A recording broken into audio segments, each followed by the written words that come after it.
Yahweh batela mikombo. Yahweh, Yahweh benisa mikombo. Yahweh, Yahweh batela mikombo.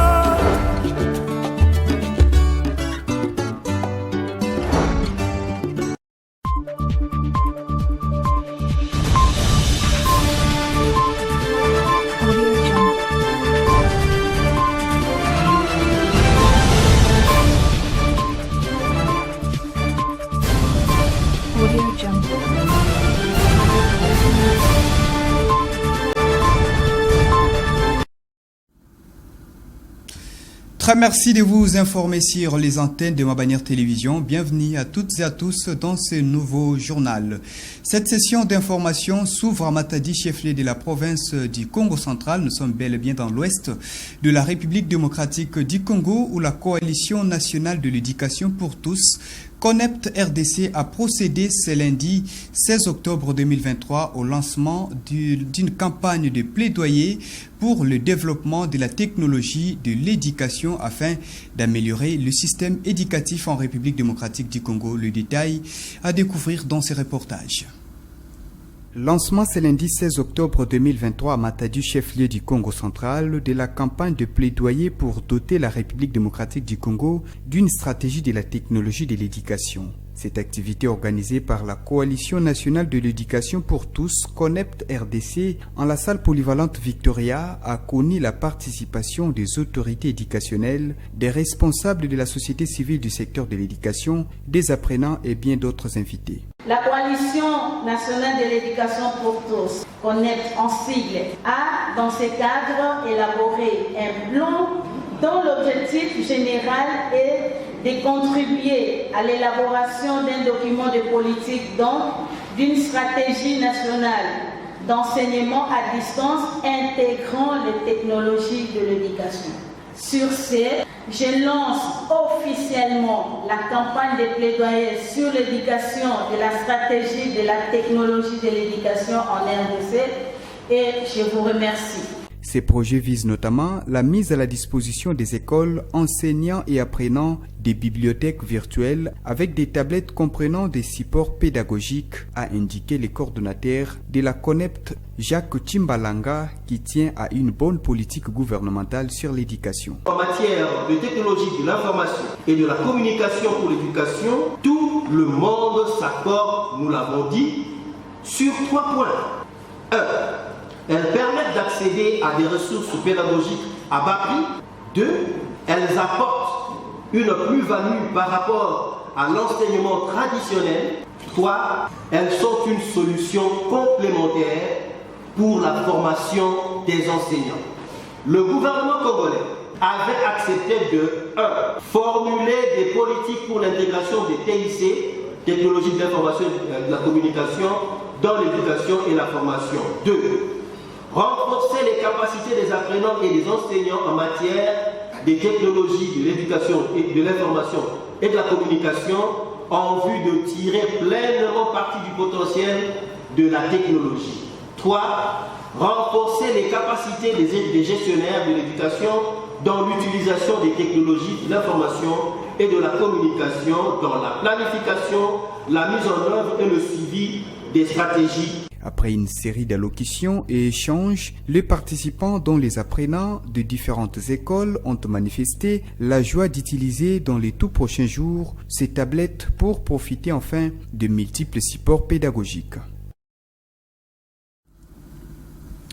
Voilà, chers téléspectateurs, nous quittons l'éducation pour tout à fait autre chose. La salle polyvalente de l'Auberge du Roi, située à Kinkanda, dans la commune de Matadi, ville portière qui porte le même nom, abrite depuis ce lundi 16 octobre 2023 une série de formations sur la fabrication de détergents, formation organisée par la députée provinciale Euli de Matadi, Madeloubela. Le détail dans cet élément signé Rivanciala.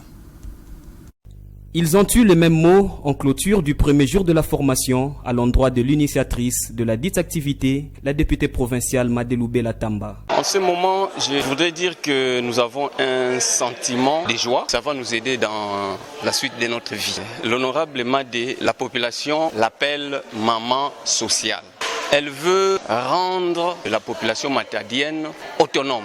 Durant plus ou moins 5 jours, les apprenants et bénéficiaires de cette formation sur la fabrication de bactéroles, eau de javel et esprit de sel seront sans doute en mesure de démarrer une affaire dans le tout prochain jour, tel qu'ils affirment. Nombreux ont étudié, nombreux ont des diplômes, des graduats, des licences, pourquoi pas des doctorats, mais après ils ne se retrouvent pas.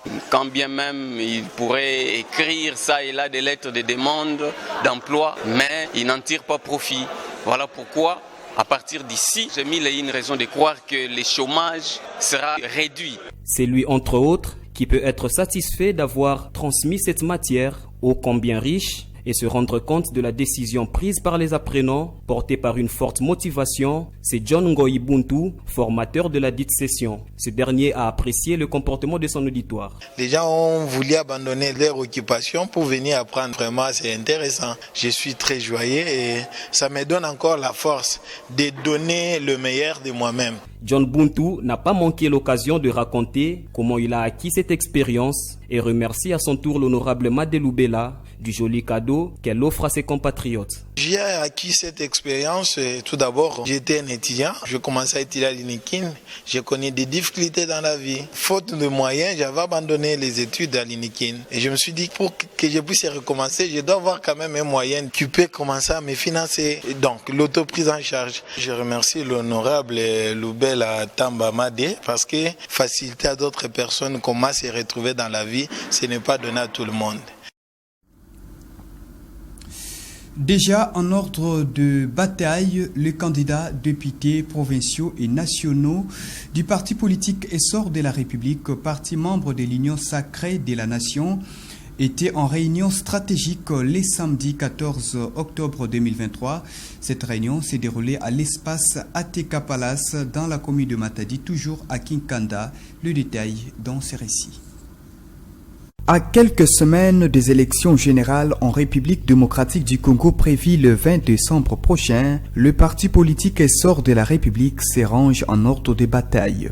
Le président interfédéral de ce parti cher, Didier Mundela au Congo central, Dr Eliezer Mputu, a réuni autour de lui le samedi 14 octobre 2023 les candidats députés nationaux et provinciaux des circonscriptions électorales du Congo central pour les derniers réglages et des orientations stratégiques. Après l'exposé et l'explication des différents modules, les participants se sont dit prêts à se lancer à la conquête des sièges. La réunion d'aujourd'hui, c'est une réunion de renforcement des capacités et puis une réunion stratégique où les intervenants du jour viennent de nous rappeler la vision et les objectifs du parti et les stratégies à prendre pour pouvoir gagner les élections qui sont déjà au bout. Nous nous préparons, il y a déjà des bases par-ci par-là, parce que nous avons l'objectif de changer la classe politique et c'est pas la voie des urnes. Dr Eliezer Mputu, président interfédéral du parti Essor de la République, parle bien de l'opportunité de cette rencontre. Aujourd'hui, dans la ville de Matadi, nous avons réuni tous les candidats députés provinciaux et nationaux de notre parti Essor de la République. Nous rappelons que le parti Essor de la République est membre du regroupement Action des Alliés pour l'essor de la République. Nous avons peaufiné les stratégies pour affronter les élections du 20 décembre 2023. Son Excellence Didier Mbouyi Mundela nous a demandé de nous organiser pour apporter non seulement un second mandat au président de la République, Son Excellence Félix Antoine Tshisekedi Tshilombo, mais aussi apporter une majorité parlementaire. C'est ce qui nous a aussi motivés aujourd'hui d'affûter nos armes en tant que partie prenante aux élections de 2023. Et comme message, nous pouvons lancer à la population de ne pas s'abstenir. Parce que si nous voulons réellement changer la classe politique aujourd'hui, nous devons aller aux urnes. Cette réunion stratégique tenue à l'espace Atem Palace dans la commune de Matadi à Kinkanda s'est clôturée sous une pluie battante. Voilà, chers téléspectateurs, nous quittons la ville portière de Matadi pour parler des réalités du Congo central profond. L'évacuation des produits agricoles vers le centre de commercialisation est devenu un véritable parcours de combattants. En tout cas, c'est ce que nous fait vivre Pacifique Mwanda dans ses reportages réalisés sur les tronçons routiers allant d'Ensioni à Matambengi. Là, nous sommes dans les territoires de Lukula au bas-fleuve, tronçon devenu impraticable.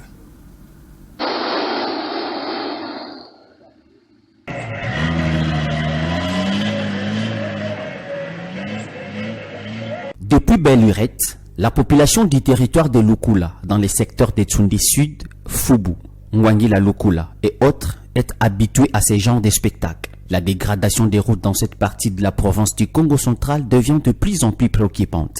Les tronçons routiers qui vont de la cité de Sioni jusqu'à la frontière de Mbakankosi, en passant par la cité de Mbatambenge, se dégradent du jour le jour. Cette route d'intérêt capital et principale voie d'évacuation de produits agricoles devient de plus en plus un cauchemar pour les habitants de villages cités si haut. Interviewés sur place, ces motocyclistes estiment que le territoire de Lukula est abandonné car depuis plusieurs décennies, cette situation demeure dans cette zone. Ils sollicitent donc l'implication des autorités provinciales pour une issue. Il s'est exprimé en langue locale. Basi tufuela nkhandra di president kasimba kuvana nombata kayindu la fioti Congo central en vrai dire que Congo central batutianga lambu waka kabatu banjubo muziradio njile imboti kwisi njila mboti ko en vrai dire mobalambu wanga mu distance mane malambu toma nginu bise bamona souffrance yidi yetu ko Congo central bika nyama ti mu radio kako mu ekran kako mes mamona ngemona mu mes ka iluti de importance kabotu ka kuna meme delegation katinda delegation yibotu ka kuna ni yize munjila beni yimona mu mes mu ngakakikilina ke wibana bamama pasi bamona kwisikali njila mboti kukadi kiasa kwisi au contraire kutubuela myongo chianda tokanluta keluka. Les motos, camions de gros tonnage et autres catégories de véhicules ont du mal pour parcourir cette trajectoire. Pour un tronçon estimé à 40 km, soit des Sioni en Batambengi, les Jeep 4x4 de marque Land Cruiser font plus de 3 heures de route. Cette situation inquiète au plus haut point la population du territoire de Lukula. Dans les centres de commercialisation et différentes villes, les répercussions se manifestent par la hausse des prix des produits agricoles.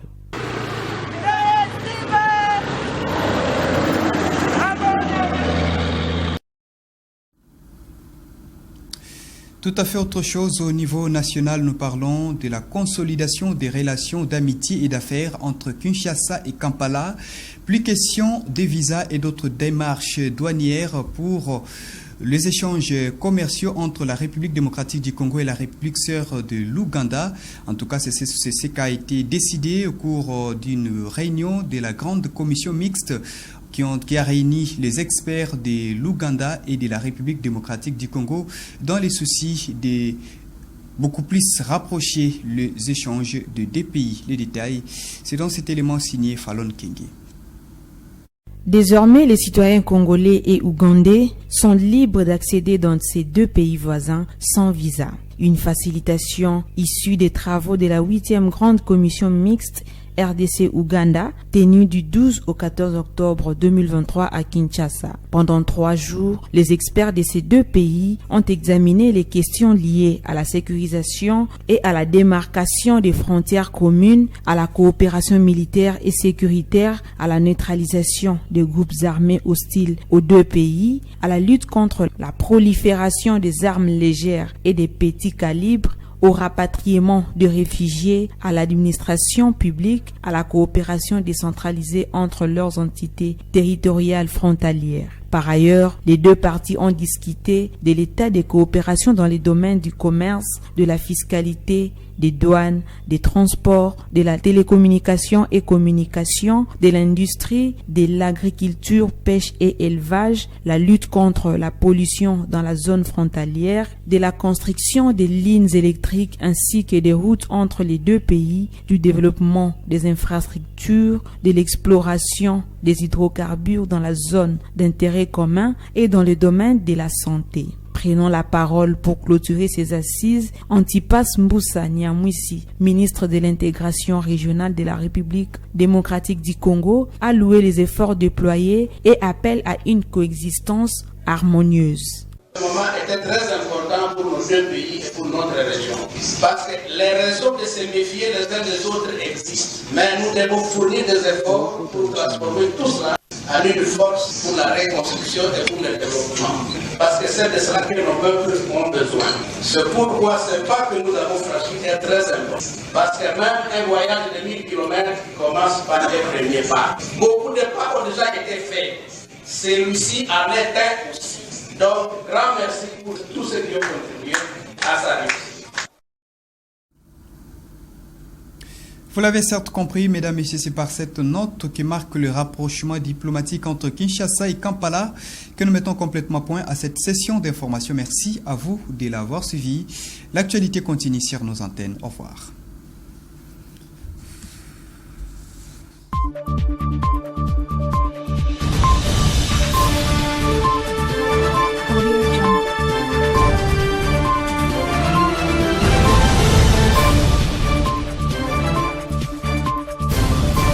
Audio Jungle.